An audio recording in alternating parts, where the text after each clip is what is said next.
네. 진정하십시오. 네. 어그로는 아닙니다. 네. 그냥 바램이라고 하죠. 네. 손흥민이 최고의 클럽으로 가서 커리어를 쌓기를 원하는 마음도 있지만, 네. 현실적인 상황을 예상해 보면서 이 영상을 올려봅니다. 토트넘이 그나마 다행으로 난적 아스톤 빌라를 꺾고 6위에 오른 상태로 A매치 휴식기에 들어갔습니다. 사실 리그가 휴식인 거지 축구는 휴식이 아닙니다. 유럽의 국가들이 월드컵 예선으로 바쁜 스케줄을 2주 동안 소화해야 합니다. 토트넘에는 유럽 국가대표들이 즐비합니다. 그래서 전에 스카이 스포츠 해설위원인 레드넵이 토트넘의 스쿼드는 나쁜 편이 아니다라고 하면서 그 이유가 국가대표들이 많기 때문이라고 했습니다. 그래서 이 휴식 기간 동안 토트넘 소속인 국가대표 선수들은 계속 경기에 임해야 합니다. 당장에 웨일즈의 베일과 벤 데이비스가 벨기에를 상대하게 되는데 알더베이르트가 속한 국가입니다. 토트넘엔 무려 14명이나 국가대표가 있고 이는 프리미어리그 팀 중 첼시와 맨시티와 더불어 가장 많은 국가대표 선수들을 보유하고 있는 것입니다. 토트넘의 핵심 중에 한 명이라고 할 수 있는 케인도 잉글랜드 국가대표로 출전을 하고 특히 4월 1일에 중요한 폴란드와의 경기에서는 출전이 확실시 될 텐데 다음 4월 4일 일요일에 토트넘이 뉴캐슬을 상대합니다. 케인도 이번 시즌 너무 많은 경기를 소화하고 더구나 미드필더까지 내려오면서까지 경기를 풀어내는 스타일로 바꾸면서 더 많은 에너지를 쓰고 있는데 손흥민처럼 부상이 매우 위험한 상황입니다. 꼭 건강하게 돌아오길. 케인이 토트넘에 없다면 어떨까요? 2018-2019 시즌까지만 해도 케인 없이 토트넘이 챔피언스리그 결승까지 갔던 걸 감안하고 시즌도 최종 탑4까지 했던 걸 감안하면 없어도 되는 선수 아닌가 했지만 그래도 케인은 세계 최고 스트라이커 중 한 명이라는 것을 부인할 사람은 없을 테고 토트넘에서 30개의 공격 포인트를 올리고 그중 손흥민에게 골을 도왔던 어시스트도 많았으니 토트넘에게 당연히 필요한 선수죠. 케인은 무리뉴 감독에게도 엄청나게 중요한 선수입니다. 무리뉴 감독은 총 4년 계약을 했기 때문에 이제 2년이 끝나갈 무렵이고 우승 트로피는 물 건너 갔고 경질이 되지 않는 이상 아직 2년이 남았습니다. 무리뉴의 연봉은 손흥민의 2배 이상일 정도로 토트넘에서 가장 많은 돈을 받고 있습니다. 유로파리그 16강에서 탈락한 순간 당장이라도 경질될 듯한 분위기였다 보니 진짜 예민한 상황입니다. 만약에 이번 시즌 탑4를 달성하지 못하는 순간 그가 떠나는 건 거의 확실해지겠죠. 무리뉴에겐 어느 정도 핑계가 있습니다.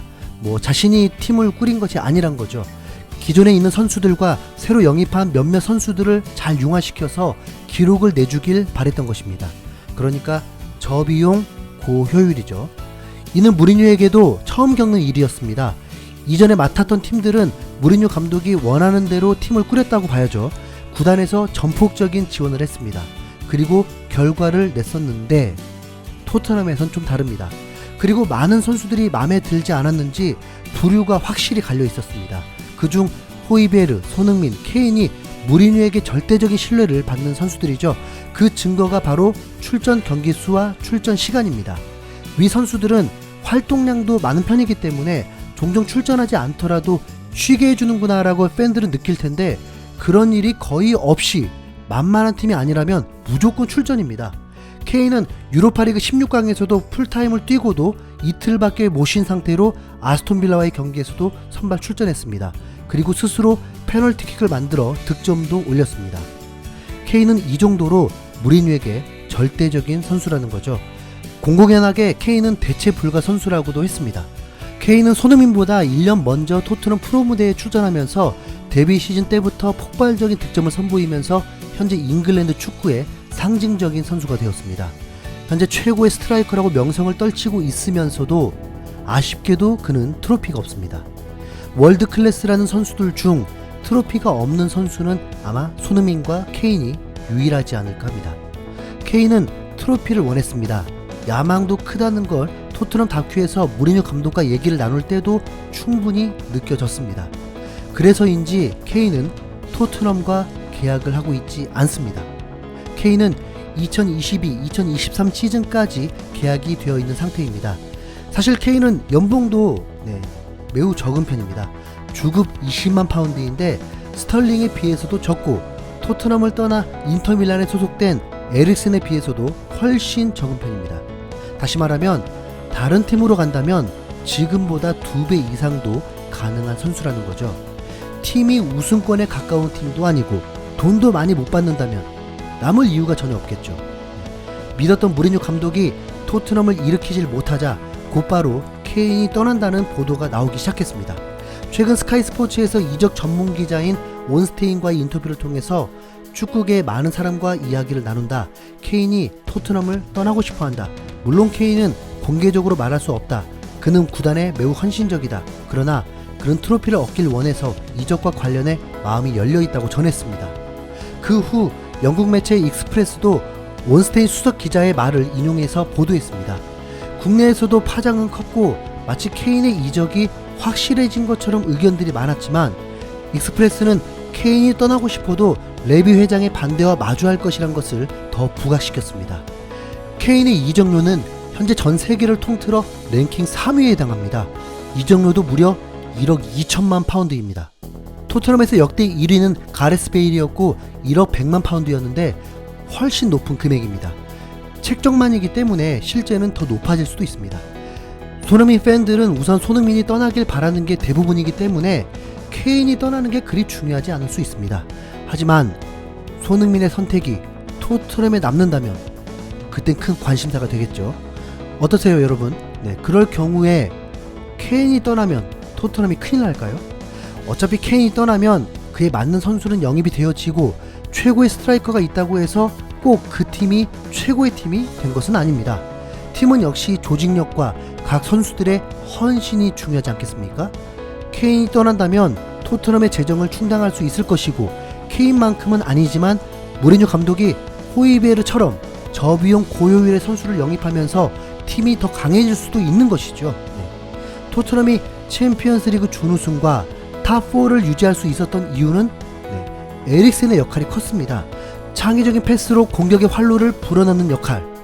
현재 토트넘은 손흥민, 모우라까진 있는데 에릭센이 없는 상황입니다. 지금 케인이 창의적인 패스와 스트라이커까지 하려다 보니 분명 또 다른 단점도 생기죠. 결국 무리뉴 감독은 선수들을 신뢰하지 못하면서 변칙을 사용하는 것밖에 안 됩니다. 그럼 정통적인 축구를 구사한다면, 공격형 미드필더를 제대로 둔 상태라면 스트라이커는 스트라이커로서의 역할만 잘하는 선수를 기용하면 됩니다. 무리뉴 감독은 손흥민을 인정하면서도 한국 문화까지도 존중했었습니다. 박지성에 대해서도 잘 알면서 한국 선수들을 기본적으로 신뢰할 것입니다. 김민재가 토트넘 이적설이 불거졌을 때 무리뉴 감독의 의중은 알 길이 없지만 아마도 무리뉴 감독의 거부보다 이적료 문제와 베이징 고안의 상황이 문제가 컸던 거죠. 현재 황의조가 프랑스 리그에서 스트라이커로서 제대로 포텐이 터졌습니다. 팀 동료들도 황의조가 가장 잘하는 선수라고 하고 있고 최소한 강등할 상황은 아닙니다. 현재 리그에서 9골을 넣으면서 인정받을 수 있는 두 자릿수 득점이 코앞에 와 있고 과거 프랑스 최고 공격수로 자리매김했던 박주영의 기록 12골도 넘을 수 있는 상황입니다.